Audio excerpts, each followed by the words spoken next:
another complicated, complex test. I've got 5 kHz sine wave.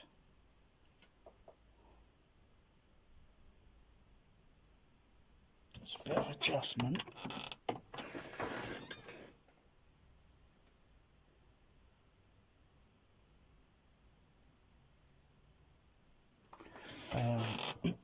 So, deal is the microphones are near to the tweeters, even though that's very close, even though proximity to the tweeter on the HF horn there, because I've got a centre bar going down this middle of the screen, even though it shouldn't be there. I should have 2 equal bars, and they should be going down between here and over there.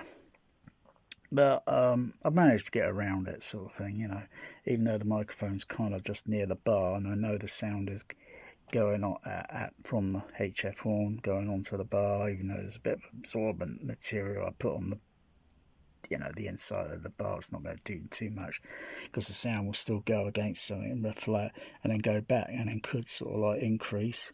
So if I move the microphone just a little bit away from where the centre bar is, the frequency response on that sine wave will jump up a little bit. But I'm hearing it over here at this angle, you know, and you know, I can move around there. It's not a problem. It's not a problem. I know what happens when you put something like doing this, like hang on, get a breath.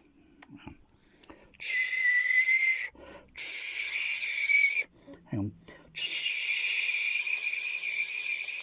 You get that sort of effect, right? I can hear it coming back at my ears, you know, because it's in. Well, if I moving it over slightly, you know. Anyway, you know, I know what's going on. Okay, so a level match. Get the tone. So I'll just mute the centre HF.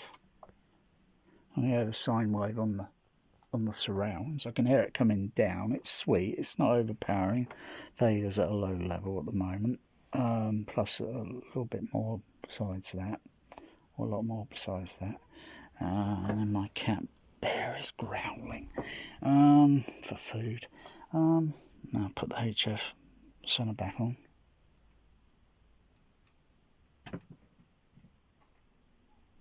I can hear that. That's okay. I've also level checked the plurality, and they're okay. It's all signals are summing up on there, so that's okay. But the other test is next is sort of like blending the centre HF back over to this side, or put the surrounds over that, either which way. I'll just go into the preferencing and then readjust, and the signal should go up or it should go down.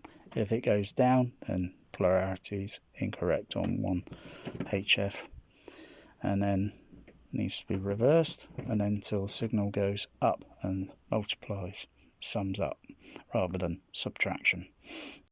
Oh no, just reverse the, change the positioning on the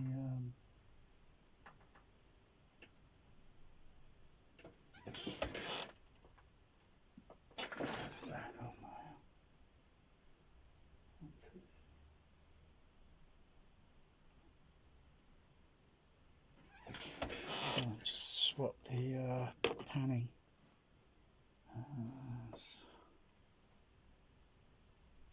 think that does it on the panning. Let's go back the other way.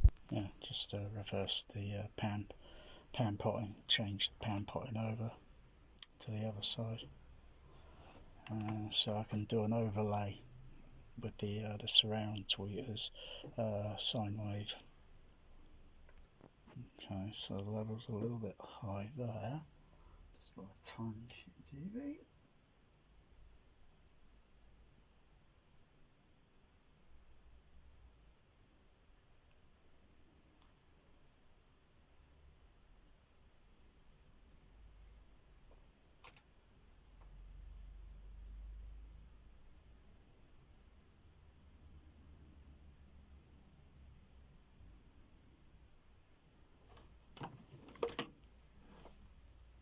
let's just check polarity's okay, or if I need to reverse the wiring. Looks like the wiring needs to be reversed on the HS.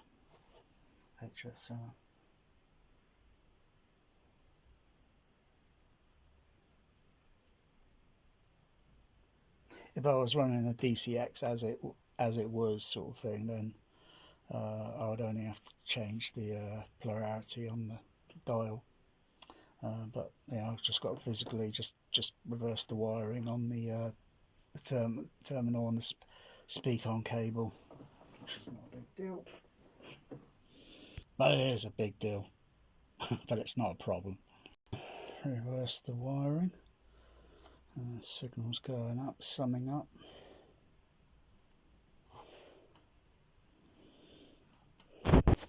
That's the difficulty when with my cats, you know, and sometimes they're all meowing at me.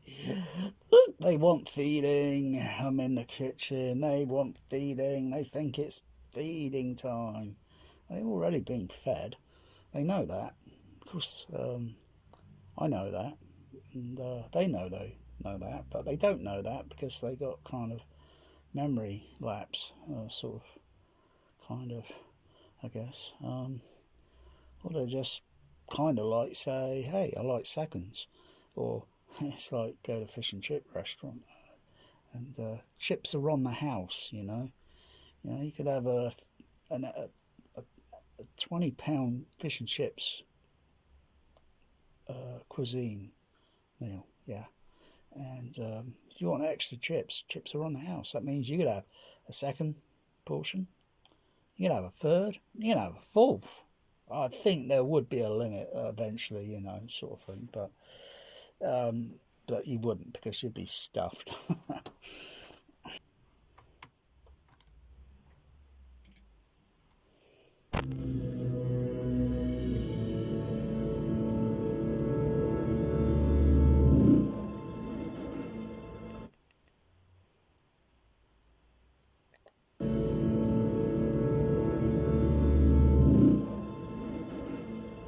Fuel pump. Okay.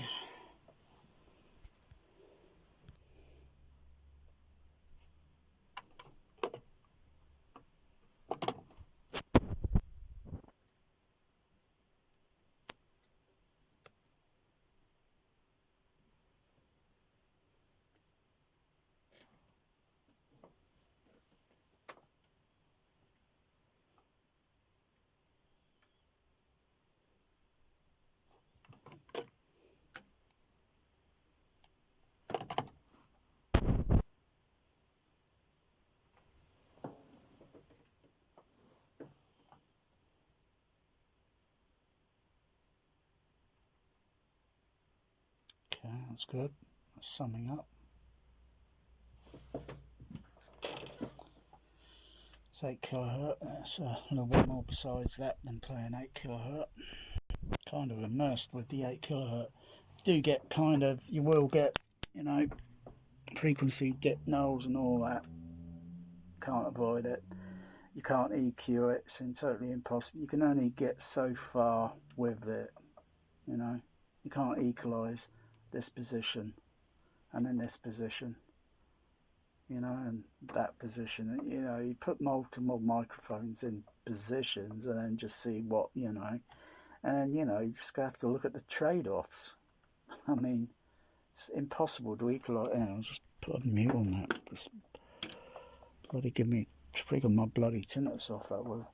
Not that it's high level, it's very low sound pressure level. Of course, I'll take it up later after I've done all the testing, and of course, get up to above.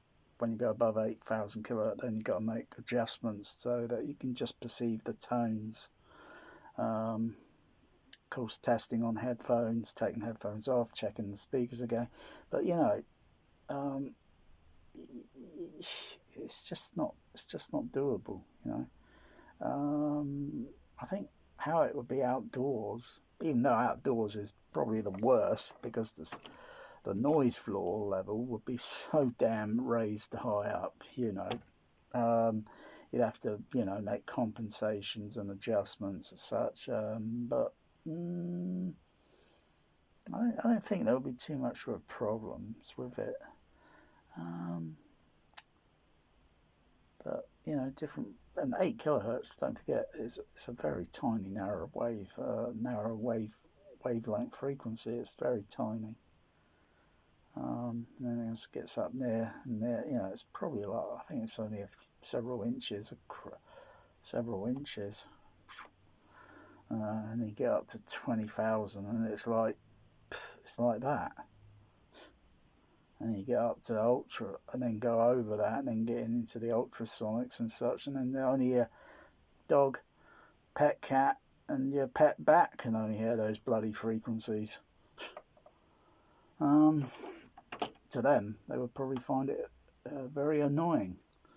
So yeah, just keep on tuning, testing. It's kind of like an annual sort of thing, you know, and checking things over. Yeah, so it takes a while.